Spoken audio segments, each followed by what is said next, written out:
Wesh Internet, c'est Ragen, ton breton préféré après Nolwenn Leroy et le Queen Amman. Si tu n'es pas encore abonné, rejoins-nous sur lesamis-du-queen-amman.bzh où nous pourrons discuter ensemble de ce merveilleux gâteau. En vrai, c'est pas ouf.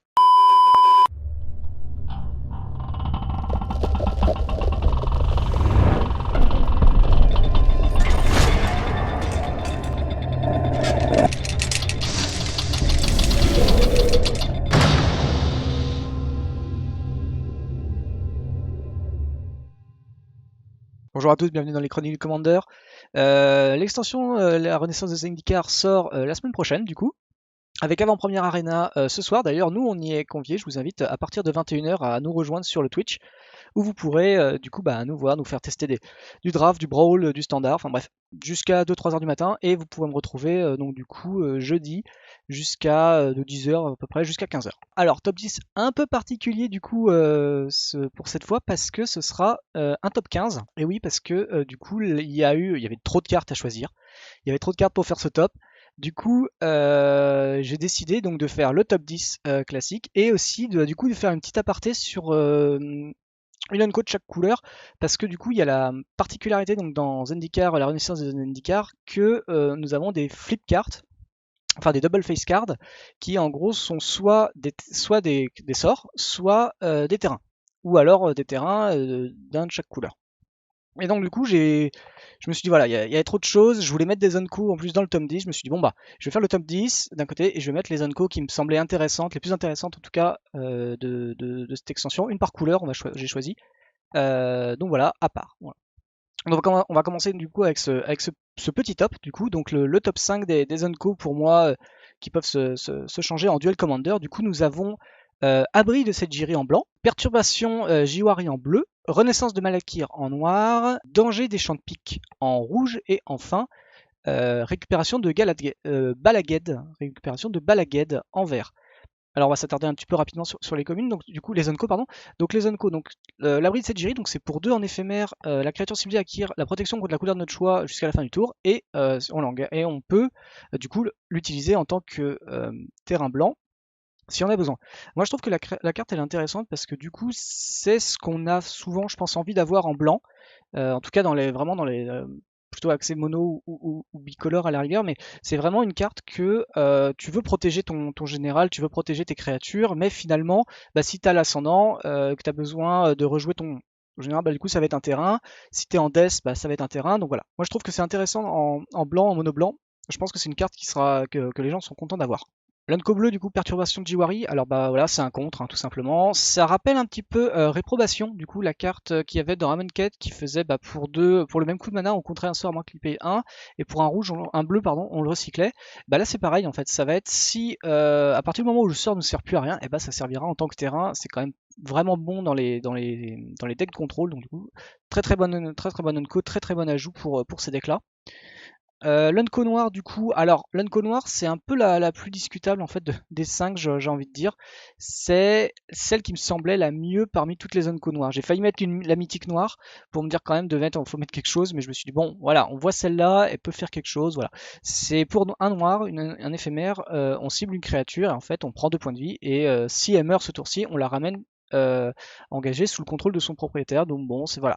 Ça permet de récupérer une carte, c'est ok, je pense que c'est ok. Le côté, alors là par contre l'intérêt c'est vraiment que ce soit un terrain, parce que je pense qu'on la prendra vraiment en tant que terrain, et si jamais ça arrive qu'on en ait vraiment besoin, voilà, ça peut être joué en tant que sort. Mais je pense que au contrario déjà des deux autres, c'est vraiment le terrain qu'on va prendre de base, mais c'est pas dit que voilà, sur un malentendu, la carte en fait sert vraiment. Unco rouge du coup, le danger des champs d'épique. Alors du coup le champ d'épique c'est inflige une blessure à n'importe quelle cible, et si ça meurt, c'est exilé à la place. Donc ça c'est pareil, en fait c'est un petit pinger, ça va aller chercher les dorks, ça va aller chercher les Birds of Paradise, et donc c'est très bien en early game, et en late game, du coup voilà, on va prendre le rouge, quoi. Donc je pense que c'est effectivement très bien pour des jeux à base de rouge-bleu, ou des mono rouges, enfin voilà, des choses qui jouent un petit peu de sort, de ping, et qui ont besoin en fait d'enlever l'early de l'adversaire pour pouvoir vraiment progresser de lui-même. La dernière, donc la récupération de Balaged, voilà, c'est un regrow qui coûte 1 de plus. Du coup, c'est un peu cher, du coup, c'est pas forcément jouable, mais ça a effectivement toujours l'avantage en fait d'être un vert, et je pense que ce sera pareil que la renaissance de Manakir, du coup, qui sera jouée en tant que terrain, et qu'à un moment donné, dans la partie, bah, peut-être que ça sera joué en tant que rituel pour récupérer une carte. Voilà, donc ça c'est mon petit top 5 des Unco flippables, donc du coup de Zendikar. Voilà, je sais pas ce que vous en pensez, si vous en avez vu d'autres. Parce qu'il y en avait d'autres, il y avait une autre carte, il y avait la carte blanche qui est pareil, qui inflige des blessures en fonction du nombre de créatures qu'on contrôlait. Voilà, j'ai trouvé très bien. J'ai trouvé que celle-là était peut-être un peu plus versatile. Euh, mais bon voilà, c'est ouvert au débat. Si vous pensez que c'était l'autre, il n'y a pas de souci. Dites-moi si j'en ai raté comme une Unco comme ça, et voilà, je suis ravi d'avoir vos avis. Alors on va passer tout de suite au top 10. Pareil, un peu plus compliqué, pareil. Bah dites-moi s'il y a des cartes que j'ai mal mises, que vous jugez qui sont plus fortes que d'autres. Voilà. Moi j'ai fait un ordre. Possible que je me suis trompé dans l'ordre. Bah n'hésitez pas à le dire dans les commentaires que bah, je me suis trompé, que finalement cette carte-là elle est ultra pétée dans le format. Enfin, voilà. Bon, on y va. On va y aller, on va voir. Top 10. Alors top 10, moi je mets la prêtresse des inféconds de l'oubli. Alors une 2-1 pour 1 et 1 noir, kick à 3 et 1 noir, menace lien de vie. Et quand elle arrive sur le champ de bataille, si elle a été kickée, on ramène une carte de créature depuis notre cimetière en jeu. Donc très très forte aussi, ça rappelle un peu le Fouilleur Phyrexian qui date de Invasion, qui était une carte qui, pour 5, on avait une 3-2 qui, quand elle arrivait en jeu, ramenait une créature directement en cimetière sur notre jeu. Et du coup, et on perdait un nombre de points de vie égal au coût converti de mana. C'est un petit peu pareil, la différence c'est que du coup, déjà de base, la prêtresse est plus faible, c'est une 2-1, c'est pas une 3-2. Au lieu de coûter 5, ça va coûter 6. Mais par contre, ça a la menace lien de vie et on perd pas de points de vie. Et c'est versatile, c'est-à-dire que on peut faire une vampire claire pour 2 juste en menace lien de vie dès le début, ce qui est très bien, c'est une bonne pression. Et en late game, on peut ramener une créature. Donc je trouve que c'est intéressant. C'est une très bonne carte de kick qu'ils nous ont sorti. C'est vraiment cool d'avoir ça. Je pense à des decks comme Karlov, en fait, pas évidemment, parce qu'il y a le lien de vie qui pourront largement intégrer cette carte. Top 9, du coup, top 9, je prends Butin d'aventure, c'est une petite unco pour 6, donc du coup, en éphémère, on peut gagner 3 points de vie et piocher 3 cartes. C'est très cher. Pourquoi je l'ai mis dans le top 9? C'est parce qu'on peut réduire son coût. On peut réduire son coût avec la capacité qu'ils ont mis dans Zendikar, qui est le groupe, le party en anglais, qui est composé donc du coup de jusqu'à un clerc, un gredin, un guerrier et un sorcier. C'est vrai que c'est pas fou comme ça. Si on a les 4, ce qui serait déjà quand même assez impressionnant, bah en fait pour 2 en éphémère, on pioche 3 on gagne 3 points de vie.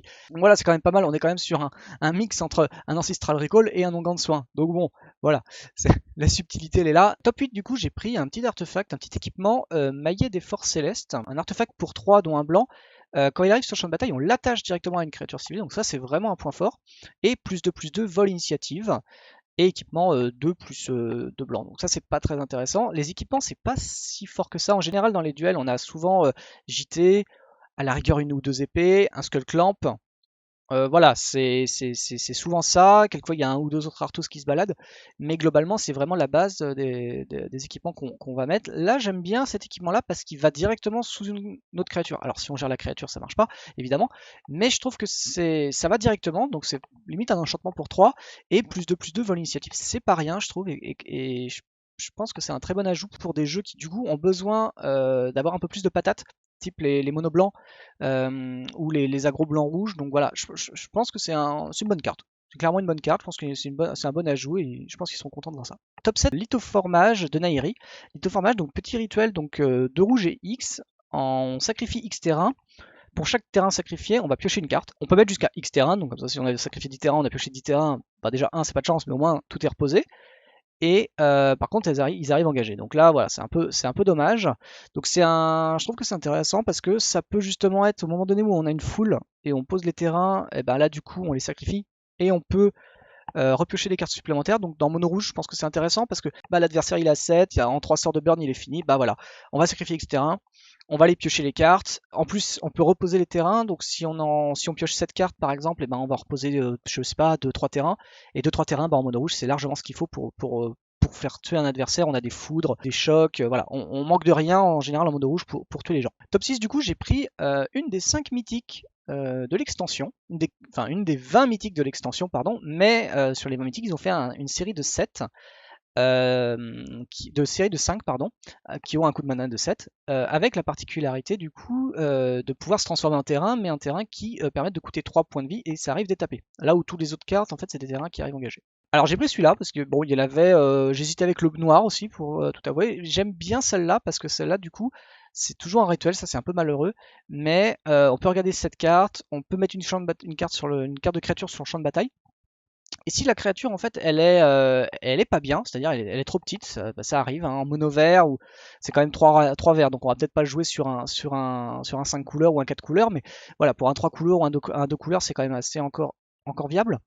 Et voilà, ça arrive que bah, du coup on ait des petites cartes, manque de peau si on arrive à avoir un dork, ou bah voilà, quelque chose un petit peu comme ça, ou ça arrive de tomber sur des petites cartes, et ben on peut les mettre, et le sort nous met 3 marqueurs +1/+1 sur elle, donc ça augmente la force de la créature, donc c'est pas perdu. Je trouve que c'est une carte qui est intéressante. Top 5 du coup, alors top 5 on est encore un peu sur ces mécaniques un peu nouvelles de Zendikar, donc là on a le voleur de reliques, une 2/2 pour 3 célérité, un gobelin, je pense que c'est important de le dire, de préciser, qui à chaque fois qu'il inflige des blessures de combat à un joueur, il va créer un petit artefact qui peut pas attaquer, qui peut pas bloquer, pardon. Il va créer un petit artefact qui peut pas bloquer et qui, au début de son entretien, eh ben, il va prendre une blessure.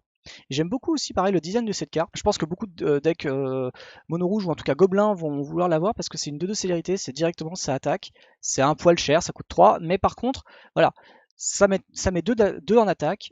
Pour peu qu'il ait passé, et ben en fait c'est virtuellement c'est 3 dégâts parce que au tour d'après, et ben à moins qu'il ait géré son propre petit artefact, et ben il va prendre 1. Et vu qu'il peut pas bloquer et que c'est une 0-1, on va jamais, nous déjà, on va jamais le bloquer s'il attaque. Et du coup, lui ne pourra pas bloquer. Donc, top 4, j'ai choisi Apparition du Fort Céleste. Alors, Apparition du Fort Céleste, je l'ai choisi parce que c'est une 2/2 pour 3, donc 2 blancs. Ça arrive en jeu et en fait, ça va exiler un permanent non jeton et non terrain ciblé qu'on ne contrôle pas avec un coût converti de mana inférieur ou égal à 4. Et quand ça meurt, en fait, celui qui contrôlait donc cette carte va à la place mettre une créature XX, X étant le coût converti de mana de la carte exilée. Alors pourquoi j'aime beaucoup cette carte là? Déjà, un, parce que c'est blanc qui gère un permanent, donc ça c'est toujours bien. De plus, le permanent revient jamais. Donc par exemple, si on a un Oko en face, bah, il revient jamais. Et en face, bah, il aura une 3/3, mais est-ce qu'entre les deux, il préférait peut-être, je pense, récupérer son Oko? Bah tu vois, bah non, tu pourras pas. Et ce que j'aime aussi, c'est que le wording est séparé. C'est-à-dire qu'on peut faire apparition du Force Céleste, capacité sur la pile, il va cibler un permanent, et lui en réponse, bah moi en réponse, en fait, je peux la renvoyer à ma main. On a le second trigger qui se met en route, donc il va créer une XX en fonction de la carte exilée, sauf qu'en fait il n'y a rien. Donc il va rien mettre. Après, on fait l'autre capacité, et donc là, on va exiler définitivement la créature. Top 3, on arrive sur la fin. Alors, ils en ont sorti 3. J'ai choisi les inscriptions d'abondance. Donc, la carte verte, ils ont sorti le bleu, le noir, le vert. Le vert me semblait être le plus intéressant, parce que déjà, c'est l'éphémère, c'est celui qui coûte le moins cher. Et le noir était pas très loin derrière, mais bon, le côté 3 et rituel, c'est un peu dommage. Alors, du coup, les inscriptions d'abondance, c'est donc pour 2 en éphémère. On peut kicker à 3, donc ça serait un maximum de 5. Et on a 3 modes, c'est un cachet en fait, hein. Les modes sont 2 marqueurs +1/+1. Gagner X points de vie en fonction de la force la plus élevée d'une créature. Donc c'est le joueur qui gagne les points de vie en fonction de ses créatures à lui. Ou sinon on fight. Et du coup je trouve que c'est hyper intéressant parce que du coup pour 2 on a 3 choix qui sont pas moches, littéralement. Ils sont vraiment pas moches. Pour 5 on peut en éphémère, on peut augmenter donc du coup la force de notre créature. On peut gagner des points de vie en fonction de cette force, et on peut surtout fighter une autre créature pour 5. Donc c'est vraiment 3 modes qui sont intéressants et qui se combinent très très bien ensemble. Donc moi je lui laisse clairement mon top 3, il a mon top 3 sans problème. Top 2 on arrive. Alors top 2, j'ai choisi Exploration de Valakut. Alors je me suis fait un peu aider par les Discord et les forums de Magic un peu pour ce top, je l'avoue. Je l'avais pas forcément bien repéré celui-là. Voilà, on m'a dit celle-là elle est quand même vachement bien et tout. Donc j'ai reconsidéré la carte. Effectivement, dans le wording, dans tout ça, c'est vraiment une très très bonne carte. Et il n'y a aucun mode qui est inutile. Là où effectivement on retrouvait un peu ce même genre dans d'autres cartes précédentes qui, eux, par contre, étaient moins fortes. C'est un peu comme la dernière fois qu'on avait eu des cartes un petit peu comme ça, c'était pour Frénésie Expérimentale qui faisait un peu ça. Alors lui c'était automatique, c'était pas exilé, c'était le top, mais c'était très très fort en fait parce que du coup on pouvait récupérer la carte du dessus et voilà, on jouait beaucoup. Voilà. Dans Mono Rouge, en tout cas en standard, c'était très joué. Euh, il y avait quand même du malus parce que du coup on piochait quand même une carte et on pouvait pas jouer nos cartes de notre main. Là la différence c'est que si on n'a pas de terrain, on est dans la galère. Bon, c'est inactif, mais par contre si on a des terrains, et du coup ça rentabilise un peu le fait d'avoir une foule, justement à pouvoir, du coup on va plus volontairement aller poser des terrains en jeu pour pouvoir récupérer du coup des cartes de l'exil, et au pire des cas, si c'est encore du terrain, c'est pas très grave en fait. En mono rouge déjà, on n'en a pas besoin, et on aura et dans d'autres couleurs, on aura d'autres moyens d'aller en chercher. Donc du coup, c'est toujours une meilleure façon en fait de rentabiliser, je pense, des cartes. Donc du coup, je pense que cette carte-là, vraiment, elle fait partie vraiment, en tout cas, du top 5. À vous de me prouver le contraire. Top 1, enfin, voilà, de ce top 15. J'ai choisi, moi, la plongeuse céleste voleuse. De 1 vol pour 2, avec un kick à X, mais qui peut pas être de 0. Quand elle arrive sur le champ de bataille, si elle a été kickée, on va récupérer un artefact ciblé, avec un converti de mana inférieur ou égal, donc ça c'est bien déjà aussi. Et si c'est un équipement, on l'attache directement. Donc ça c'est hyper intéressant parce que du coup il y a quand même beaucoup d'artefacts qui sont vraiment pénibles en duel commander. Et là, en fait, ça nous permet de récupérer les artefacts, et si c'est des équipements, de les mettre directement sur elle. Et voilà, c'est quand même quelque chose d'assez assez important, assez intéressant. Ça met quand même vraiment l'ascendant sur par rapport à l'adversaire. Au pire des cas, on peut très bien avoir des équipements qui sont très très chers en fait qui sont très très bas coût de mana et qui sont très très chers à équiper. Dans les petites cartes fun comme ça, je pouvais penser au marteau colossal, donc du coup marteau colossal ça coûte 1 à jouer, donc c'est cool. Plus 10, il perd le vol. Bon, c'est dommage, hein. Par contre, ça coûte 8 à équiper, et bah là, plongeuse céleste corps, plongeuse céleste voleuse, pardon. Bah voilà, pour 2 plus 1 en kick, et bah je vais aller chercher je vais récupérer mon plus 10, je vais le mettre sur lui. Et bah voilà, j'ai une 12-11, T3. Bon, voilà, qu'est-ce que tu fais? À toi de jouer. Voilà. Bah, ce top est maintenant terminé. J'espère que voilà, je me suis pas trop trompé. J'espère que voilà, je suis curieux d'avoir votre avis là-dessus. Alors voilà, vous allez me dire, mais oui, mais il a fait un top 15. On partait d'un top 10. Il nous fait un top 15 pour nous mettre 5 Onco et tout. Voilà, le top 15 il est fini. Bon, on n'a toujours pas de créatures légendaires. Il se fiche de nous. Bah oui, mais c'est parce que j'ai encore fait un top 5 de plus. Ouais, j'aime bien faire des tops. Et alors du coup, top 5, donc du coup, alors top 5 plus. Top 5 plus, pourquoi plus? Parce que il y a quand même toujours pareil une créature légendaire qui se démarque de très loin. On va en parler rapidement parce que tout le monde l'a déjà repéré, c'est pas forcément ce qui m'intéresse.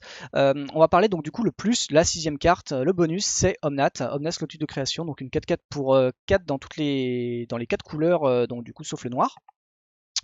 Premier général, du coup, 4 couleurs, quand même, dans ces couleurs-là qu'on voit, qu'on est content de voir et qui est quand même sacrément jouable pour du duel commander. Donc ça reste une 4-4 pour 4 qui se rentabilise, ça fait piocher, et à chaque fois qu'on pose un terrain, et ben soit on va gagner des points de vie, soit on va rajouter, si on en joue 2, on va rajouter du mana, et 3, si on fait une 3e fois dans le tour, eh ben on va commencer à mettre des tatanes à chaque arpenteur et à chaque adversaire les arpenteurs qu'on contrôle pas.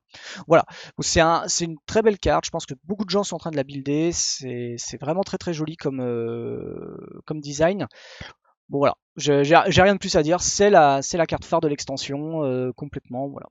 Top 5 du coup des créatures légendaires potentiellement jouables en duel commander en tant que général, du coup c'est pour ça qu'il y a un 5+. Je vais mettre en top 5, je vais mettre Yasharn, Terre implacable. Donc Yasharn c'est une 4-4 pour 4, quand il arrive en jeu il va chercher 2 terrains, une forêt et une plaine de base, et on les met dans notre main. Et les joueurs peuvent pas payer de points de vie, sacrifier des permanents non terrain pour lancer des sorts ou activer des capacités. Alors moi au début je l'ai pas trop vu cette carte parce que je pensais qu'elle coûtait 6. Et je me suis dit, bon, ouais, une 4-4 pour 6 c'est quand même un peu chiante. Là c'est une 4-4 pour 4, c'est quand même déjà pas mal. Ça va réduire, ça compte nos problèmes de mana parce que ça va chercher 2 terrains. Donc au moins c'est sûr qu'il se rentabilise parce que du coup on va chercher les 2 terrains qu'on va pouvoir utiliser nous pour payer la taxe de commandement pour le tour d'après. Donc c'est intéressant, voilà. C'est une carte qui se rentabilise en elle-même, donc ça c'est hyper utile. Et du coup les joueurs peuvent pas payer de points de vie, de sacrifier des permanents non de terrain pour lancer, lancer des sorts. Je trouve que c'est intéressant parce que du coup ça permet, l'adversaire peut plus fetcher, il peut plus payer de points de vie pour que du coup aller chercher son terrain. Il peut plus, il peut plus il peut plus nous faire sacrifier des créatures ou des permanents. Voilà, je trouve que c'est une très bonne carte pour les couleurs blanc-vert en fait, qui du coup souffrent. Du coup de ces couleurs qu'il n'a pas, que sont le noir qui font sacrifier, le rouge, voilà, ce genre de cartes en fait. Et du coup c'est aussi une petite punition pour les joueurs qui jouent beaucoup de couleurs du coup. Parce que du coup ils vont avoir du mal à aller chercher leur mana, ils vont avoir du mal à activer des choses. Donc je trouve que c'est une carte qui est hyper bien jolie, hyper bien designée. Et voilà, bon, moi c'est mon top 5. Top 4, je mets Morog, Furie d'Akoum. Alors, Morog, c'est un steak, hein, c'est une 6-6 pour 6. Les créatures qui ont attaqué déjà, ils gagnent plus 1, plus 0. Sur un touche-terre, on refait une phase d'attaque. Alors, c'est dommage, c'est pas vraiment les couleurs en fait du rouge pour pouvoir poser, avoir mana terrain infini en fait, mais c'est déjà pas mal parce que c'est un boss, voilà, c'est un Minotaur qui envoie du steak. Clairement, je trouve que c'est marrant, ça fait un nouveau général mono rouge. On va voir, je pense qu'il a des capacités parce que il peut vraiment faire très très fort. Alors il n'a pas la célérité, il se la donne pas sur sa phase d'attaque supplémentaire, mais voilà, je pense que ça peut cumuler des sacrés baffes et voilà, moi, je suis curieux de voir qu'est-ce qu'il va donner. Clairement, qu'est-ce qu'il va donner. Top 3 du coup, Verazol, le courant partagé. Alors Verazol j'aime bien, c'est bleu-vert, c'est bleu-vert et X, c'est les bonnes couleurs, ça arrive comme ça veut arriver, c'est-à-dire que si on paye pas le X c'est une 2-2 mais on jouera pas le reste de ses capas. On peut payer plus et du coup il arrivera avec des marqueurs plus 1. Et l'intérêt c'est qu'en fait on retire deux marqueurs plus 1 pour doubler les sorts kickés. Alors les sorts kickés, pas juste les instants et les sorceries, on peut jouer donc du coup les créatures et autres permanents en fait qui ont un kick. Et donc ça c'est assez marrant, c'est assez intéressant.